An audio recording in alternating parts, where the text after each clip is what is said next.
போக கூட அடுத்து வா. வரிசையா போட்டு. ஓகே. பாருங்க. அடுத்து.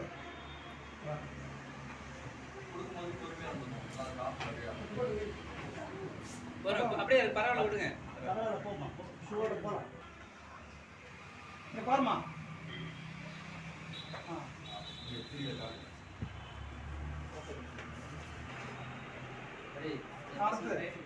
எல்லாம் பாப்பா எல்லாம் போய் ஒண்ணு அப்படியே இல்ல முக்கியமான விஷயம் அப்படி காட்டுனா போடும் ஹவுசி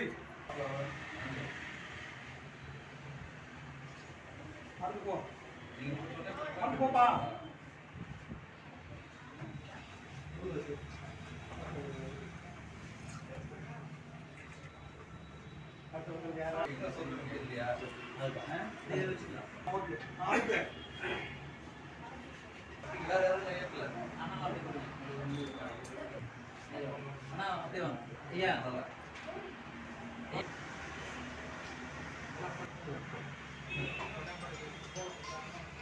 Hari, mari.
கல்லூரி காலத்துல தான் பாமாவுடைய பெயர் பாமாவா எழுத்தாளரா கருத்துன்னு ஒரு நாவல் எழுதுறாங்களா அப்படின்னு நாங்கள் கேள்விப்பட்டோம். அப்போ எனக்கு வந்து 20 வயசு, இப்போ உங்களுக்கு 10 வயசு 15 வயசு இருக்குமா? அப்போ எங்களுக்கு முன்னாடியே நீங்கள் என்ன பண்ணுறீங்க, சில பல எழுத்தாளர்களை தெரிந்து கொள்வது எவ்வளோ முக்கியமான விஷயம் இல்லையா? இப்போ பாமாவுடைய கருத்து அவன் திரும்ப காசுகாக வந்து இயல்பாகவே சுயமரியாதை இயக்கத்தின் மீதும் திராவிட கழகம் இருக்கு இல்லையா, இது முதல்ல வந்து தென்னிந்திய நல உரிமை கழகம் இருந்துச்சு. அது பிறகு 1944 வந்து பார்த்து சொன்னாங்க அது சுயமரியாதை இயக்கமாக மாறுகிறது, பெரியார் அதை கொண்டு வர்றாரு. அந்த சுயமரியாதை கழகம் அங்கெல்லாம் நடைபெறக்கூடிய கூட்டங்கள்ல அவர் நிறைய போய் கலந்துருக்கார். அப்படி போகும்போதெல்லாம் உங்களை போல சிறு குழந்தையா இருக்கிற அன்னை சத்தியவாணியம் வந்து அந்த கூட்டங்கள் அவரும் போயிட்டாங்க. அங்கே பேசுவதெல்லாம் அவங்க என்ன காதால செவி கொடுத்து கேட்டுட்டாங்க. சரிங்களா? அப்படி இருக்கக்கூடிய அந்த அன்னை சத்தியவாணிக்கு காலங்கள் வந்து பார்த்து சொன்னாங்க அவர் வந்து பெரியவங்களா வராங்க. அந்த தென்னிந்திய நல உரிமை கழகம் சுயமரியாதை இயக்கம் என்னை கடவுள் ஆயுதமாக்காதே, நீ தோற்றிவிடுவாய். என்னை ஆயுதமாக்கி போராடு. ஜாதிதான் சமூகம் என்றால் வீசும் காற்றில் விசம்பரம். கடவுளுக்கு தரும் காணிக்கையை விட ஒரு ஏழைக்கு தரும் கல்வியே வேறாது. சமூகத்தின் விடுதலையாக போராடுகளில் அச்சமூகத்தின் காப்புகள் நீதான். தேவி கோயிலில் வைக்கப்படும் ஆடுகள் சிங்கங்கள் அல்ல, அனைவரும் சிங்கமாக இருங்கள். நான் யாருக்கும் அடிமை இல்லை, எனக்கு யாரும் அடிமை இல்லை. ஜெய்வி நான் இந்துவாக பிறந்துவிட்டேன், இந்துவாக சாக மாட்டேன். அதுதான் சமூகம் என்ற வீசும் காற்றில் விசம்பரம். நான் இந்துவாக பிறந்துவிட்டேன், இந்துவாக சாக மாட்டேன்.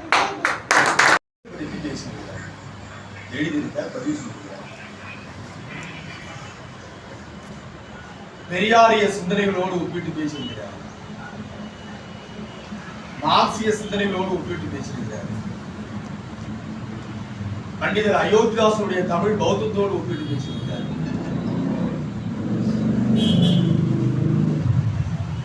இப்படி ஒரு விரிவான ஒரு ஒப்பிடல் இருக்கு. குறிப்பா தனித்தனியா ஒரு நூலை படிக்கிறதை விட இது போன்ற ஒரு நூலை படிச்சா நமக்கு புரட்சியாளர் அம்பேத்கரை பற்றியும் பௌத்தத்தை பற்றியும் என்னென்ன தேவைகள், என்னென்ன கேள்விகள் எழுகின்றனவோ அந்த கேள்விக்கான விடையாக இந்த புத்தகம் அமைந்திருக்கிறது. மிக சுருக்கமா இதுல பார்த்தா 10 கட்டுரைகளை கொடுத்திருக்கிறார். இந்த 10 கட்டுரையும் அருமையான கட்டுரைகள். இதுல வந்து மதம்னா என்ன, புரட்சியாளர் அம்பேத்கருடைய பார்வையில் மதம்னா என்ன அப்படின்னு சொல்லியிருக்காரு. ஏன் வந்து மதம் மாறணும் அம்பேத்கர் அப்படின்னு சொல்றாரு, கேட்கிறாரு, கேள்வி எழுக்கிறாரு. ஏன் மதம் மாறினார், என்ன காரணம் அப்படின்னு சொல்றாரு. அம்பேத்கர் வந்து பிறப்பால் ஒரு பட்டியலின சமூகத்தை சார்ந்தவராக இருந்தாலும் கூட அவர் வந்து ஒரு புத்திஸ்டா போகணும்னு சொன்ன பிறகு அந்த புத்திஸ்ட சார்ந்த விடயங்களை தமிழ்நாட்டில் இருக்கக்கூடிய நம்ம பட்டியலின சமூகத்தை சார்ந்த அரசியல்வாதிகள்லாம் என்ன பார்வையில பார்க்கிறாங்க, போராடியவங்க என்ன பார்வையில பார்க்கறாங்க அப்படிங்கிற ஒரு விஷயத்தை பதிவு செஞ்சிருக்காரு.